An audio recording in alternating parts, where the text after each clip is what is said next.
Friends ನೋಡಿ ಒಂದು ಸುಮಾರು ಒಂದು 10 ದಿನದಿಂದ ನಾನು ಯಾರಿಗೂ ಮೆಡಿಸಿನ್ಸ್ ಕಳಿಸಿಲ್ಲ.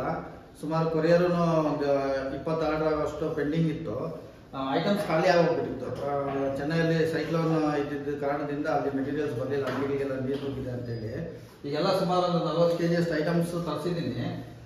ಮಾಹಿತಿ ಆಮೇಲೆ ಹೊಸ ಕತ್ಕಾಯಿಲೆಗೆ ಇದು ಬಂದ್ಬಿಟ್ಟು ಲಟ್ಟಿಗೆ, ಆಮೇಲೆ ಸುಮಾರು ಹಲವಾರು ಕಾಯಿಲೆಗಳಿಗೆ ಹಾಲಿನ ಬಂದಿಗೆ ಎಲ್ಲ ಬಂದಿದೆ ಮೆಡಿಸಿನ್ಸು. ನಾಳೆಯಿಂದ ರೆಗ್ಯುಲರ್ ಆಗಿ ಮೆಡಿಸಿನ್ಸ್ ಕೊಡ್ತೀನಿ. ಯಾರ್ಯಾರಿಗೆ ಯಾವ್ಯಾವ ಥರ ಮೆಡಿಸಿನ್ಸ್ ಬೇಕೋ ಎಲ್ಲ ಬನ್ನಿ. ಇವತ್ತು ಕತ್ಕಾಲೆದೆಲ್ಲ ರೆಡಿ ಮಾಡ್ಬಿಡ್ತೀನಿ. ಕತ್ಕಾಲೆದೂ ಆಮೇಲೆ ಹಾಲಿನ ಒಂದು ರೆಡಿ ಆಗುತ್ತೆ. ನಾಳೆಯಿಂದ ಎಲ್ಲರಿಗೂ ಎಲ್ಲ ಥರ ಒಂದು ಮೆಡಿಸಿನ್ಸು ನಾನು ಕೊಡ್ತಾ ಇದ್ದೀನಿ ಫ್ರೆಂಡ್ಸ್. ಇವಾಗ ಹಾರ್ಮೋನಲ್ ಇಂಬ್ಯಾಲೆನ್ಸಿಂದ ಅಕ್ಕಿಗಳು ಮೊಟ್ಟೆಗಳು ಇಳಿಸ್ಕೊತವೆ. ಅದು ಏನು ರೀಸನಿಂದ ಅಂತೇಳಿ ನಾನೀಗ ಹೇಳ್ತೀನಿ. ಸೊ ನಾವು ಬ್ಯಾಕ್ ಟು ಬ್ಯಾಕ್ ಅಕ್ಕಿಗಳನ್ನ ಯಾವಾಗ ಬ್ರೀಡ್ ಮಾಡಿದಾಗ ಅಕ್ಕಿಗಳಲ್ಲಿ ಸ್ಟ್ರೆಸ್ ಜಾಸ್ತಿ ಆಗುತ್ತೆ. ಸ್ಟ್ರೆಸ್ ಜಾಸ್ತಿ ಆದಾಗ ದೇಹದಲ್ಲಿ ಅಕ್ಕಿಗಳ ಬಾಡಿಯಲ್ಲಿ ಪ್ರೊಲಾಕ್ಟಿನ್ ಅನ್ನೋ ಒಂದು ಹಾರ್ಮೋನು ಜನರೇಟ್ ಆಗುತ್ತೆ, ಪ್ರೊಡ್ಯೂಸ್ ಆಗುತ್ತೆ. ಹಾರ್ಮೋನ್ ಅನ್ನೋ ಒಂದು ಸೆಲ್ಸ್, ಪ್ರೊಲಾಕ್ಟಿನ್ ಅನ್ನೋ ಒಂದು ಸೆಲ್ಸ್ ಪ್ರೊಡ್ಯೂಸ್ ಆದಾಗ ಈ ಹೆಲ್ತಿ ಹಾರ್ಮೋನ್ಸ್ ಏನಿರ್ತದೆ, ಈ ಪ್ರೊಜೆಸ್ಟೆರಾನ್ ಮತ್ತು ಟೆಸ್ಟೋಸ್ಟೆರಾನ್ ಲೆವೆಲ್ಸು ಅಕ್ಕಿಗಳಲ್ಲಿ ತುಂಬ ಕಡಿಮೆ ಆಗಿಬಿಡ್ತದೆ. ಅದು ಕಡಿಮೆ ಆದಾಗ ಅಕ್ಕಿಗಳಲ್ಲಿ ಹಾರ್ಮೋನಲ್ ಇಂಬ್ಯಾಲೆನ್ಸ್ ಆಗಿ ಕೆಲವೊಂದು ಅಕ್ಕಿಗಳು ಮೊಟ್ಟೆಗಳು ಇಳಿಸ್ಕೊಂಡ್ಬಿಡ್ತವೆ. ಅದರಲ್ಲಿ ಏನು ಪ್ರಾಬ್ಲಮ್ ಇರಲ್ಲ. ಅಕ್ಕಿಗಳಿಗೆ ಹೆಲ್ತಿಯಾಗಿರ್ತವೆ, ನೋಡೋದಕ್ಕೆ ದಪ್ಪಗೆ ಚೆನ್ನಾಗಿರ್ತವೆ, ಮೇವೆಲ್ಲ ಚೆನ್ನಾಗಿ ತಿಂತವೆ, ಒಳ್ಳೆ ಆಕ್ಟಿವ್ ಆಗಿರ್ತವೆ. ಬಟ್ ಅದ್ರೂ ಮೊಟ್ಟೆಗಳಿಕ್ಕಲ್ಲ ಅಂತ ಅಕ್ಕಿಗಳು. ಅವುಗಳಿಗೆ ಲಟ್ಟಿ ಏನಿರೋದಿಲ್ಲ. ಈ ಯಾವಾಗ ಪ್ರೊಲಾಕ್ಟಿನ್ ಜಾಸ್ತಿ ಆಗುತ್ತೆ, ಪ್ರೊಲಾಕ್ಟಿನಿಂದ ಒಂದು ಉಪಯೋಗ ಆಗುತ್ತೆ ಅಕ್ಕಿಗಳಿಗೆ.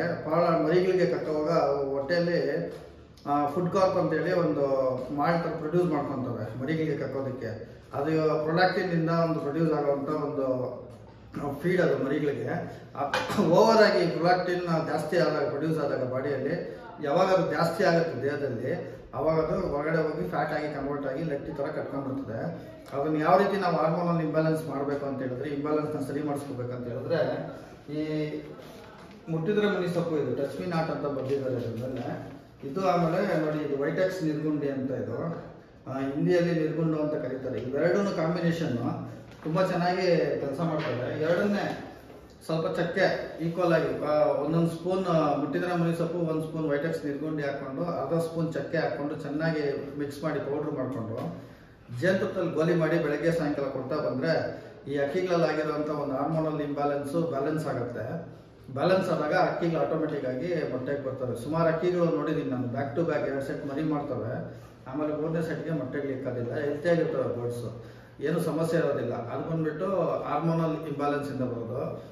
ಹಾರ್ಮೋನಲ್ ಇಂಬ್ಯಾಲೆನ್ಸ್ ಏನಕ್ಕೆ ಆಗ್ತದೆ ಅಂದರೆ, ಅಕ್ಕಿಗಳನ್ನ ನಾವು ಬ್ಯಾಕ್ ಟು ಬ್ಯಾಕ್ ರೆಸ್ಟ್ ಕೊಡ್ದಂಗೆ ಬ್ರೀಡ್ ಮಾಡ್ತಾ ಇದ್ರೆ, ಆಮೇಲೆ ಅದಕ್ಕೆ ಸ್ಟ್ರೆಸ್ಸು, ಬಿಸಿಲಿಗೆ ಬಿಡಲಿಲ್ಲ ಅಂದಾಗ, ಸರಿಯಾದ ಫೀಡಿಂಗು, ನೀರು ಟೈಮ್ ಟು ಟೈಮ್ ಕೊಡಲಿಲ್ಲ ಅಂದಾಗ ಈ ಒಂದು ಅಕ್ಕಿಗಳಲ್ಲಿ ಹಾರ್ಮೋನಲ್ ಇಂಬ್ಯಾಲೆನ್ಸ್ ಅನ್ನೋ ಒಂದು ಬದಲಾವಣೆ ಬರ್ತದೆ. ಅದನ್ನು ಹೆಂಗೆ ಕಂಡುಹಿಡಿತೀವಿ ಅಂತ ಹೇಳಿದ್ರೆ, ಅಕ್ಕಿ ಏಕ್ದಮ್ ಸಣ್ಣ ಆಗಿಬಿಡ್ತದೆ, ಇಲ್ಲ ಏಕ್ದಮ್ ದಪ್ಪ ಆಗಿಬಿಡ್ತದೆ. ಇದೆಲ್ಲ ಹಾರ್ಮೋನಲ್ ಇಂಬ್ಯಾಲೆನ್ಸಿಂದ ಆಗುವಂಥ ಒಂದು ಚೇಂಜಸ್ ಬಾಡಿಯಲ್ಲಿ.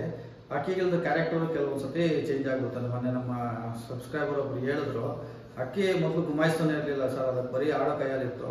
ಕಾಯಿಲೆ ಬಂದು ವಾಸಿ ಆಯಿತು, ಇವಾಗ ಫುಲ್ ಗುಮಾಯಿಸೋಕೆ ಸ್ಟಾರ್ಟ್ ಆಗಿಬಿಟ್ಟಿದೆ, ಆಡೋ ಮನಸ್ಸೇ ಹೋಗ್ಬಿಟ್ಟಿದೆ, ಅದಕ್ಕೆ ಗುಮಾಯಿಸ್ಕೊಂಡು ಮಸ್ತಿ ಮಾಡ್ಕೊಂಡಿದೆ ಈಗ ಅಂತ. ಅದೆಲ್ಲ ಹಾರ್ಮೋನಲ್ ಇಂಬ್ಯಾಲೆನ್ಸ್ ಇದೆ. ಈ ಕಾಯಿಲೆ ಬಂದಾಗ ನಾವು ಹಾಕೋಂಥ ಆ್ಯಂಟಿಬಯೋಟಿಕ್ಸು, ಔಷಧಿಗಳು, ಆಮೇಲೆ ಅವುಗಳಿಗೆ ಫೀಡ್ ಸಪ್ಲಿಮೆಂಟ್ಸ್ ಎಲ್ಲ ಕಡಿಮೆ ಆದಾಗ ಸ್ಟ್ರೆಸ್ ಲೆವೆಲಿಂದ ಹಾರ್ಮೋನಲ್ ಇಂಬ್ಯಾಲೆನ್ಸ್ ಆಗುತ್ತೆ ಬಾಡಿಯಲ್ಲಿ. ಹಾರ್ಮೋನಲ್ ಇಂಬ್ಯಾಲೆನ್ಸ್ ಆದಾಗ ಪ್ರೊಲಾಕ್ಟಿನ್ ಅನ್ನೋ ಒಂದು ಹಾರ್ಮೋನ್ ರಿಲೀಸ್ ಆದಾಗ ಈ ಅಕ್ಕಿಗಳಲ್ಲಿ ತೊಂದರೆ ಬರ್ತದೆ. ಯಾವಾಗ ಪ್ರೊಜೆಸ್ಟೆರಾನ್ ಆಮೇಲೆ ಟೆಸ್ಟೋಸ್ಟೆರಾನ್ ಲೆವೆಲ್ಸ್ ಕಮ್ಮಿ ಆಗುತ್ತೆ, ಆಮೇಲೆ ಈಸ್ಟ್ರೋಜನ್ ಜಾಸ್ತಿ ಆಗುತ್ತೆ. ಈ ಒಂದು ಸಮಸ್ಯೆ ಆದಾಗ ಅಕ್ಕಿಗಳು ಮೊಟ್ಟೆಗಳು ಇಳಿಸ್ಕೊಂಡ್ಬಿಡ್ತವೆ.